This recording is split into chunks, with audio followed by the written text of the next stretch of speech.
Tudo começou com a construção da estrutura para enrolar a bobina. Primeira tentativa.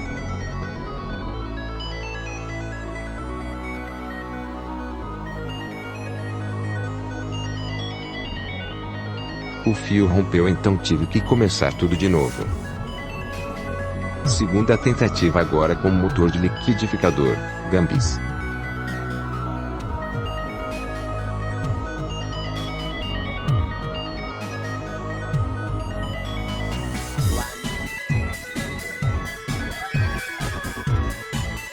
Para a bobina primária projetei as peças de suporte em 3D no software Fusion 360. Depois imprimi as peças na impressora 3D em V3.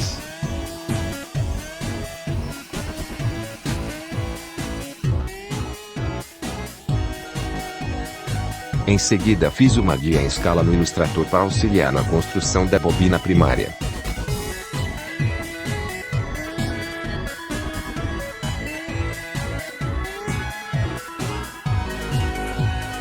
Esse foi o circuito que utilizei. Close na gambiarra kkk. Tive que adaptar esse dissipador de calor de um processador. Os transistores estavam fritando. A hora da verdade.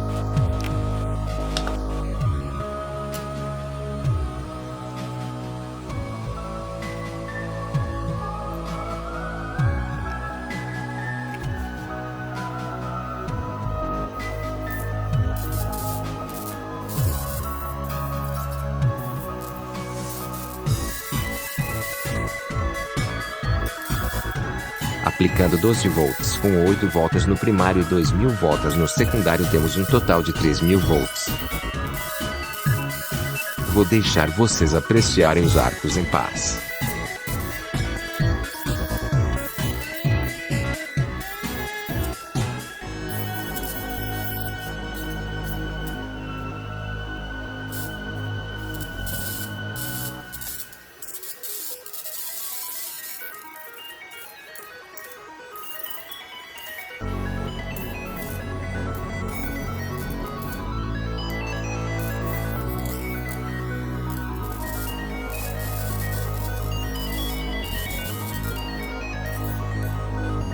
A principal finalidade da bobina é a transmissão de energia sem fio através de campos eletromagnéticos.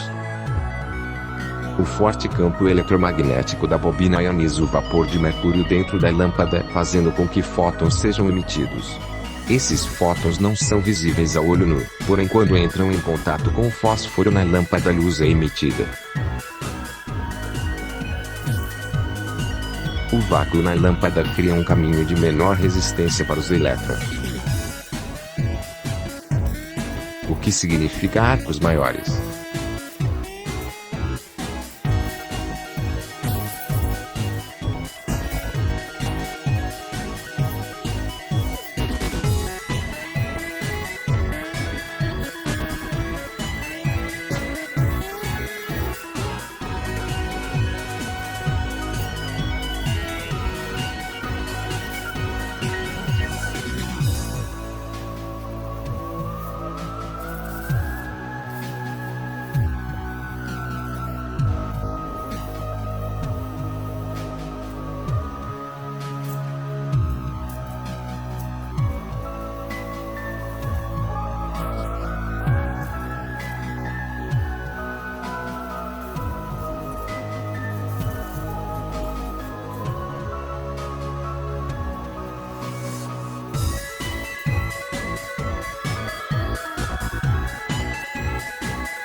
E este é o projeto concluído. Espero que tenham gostado.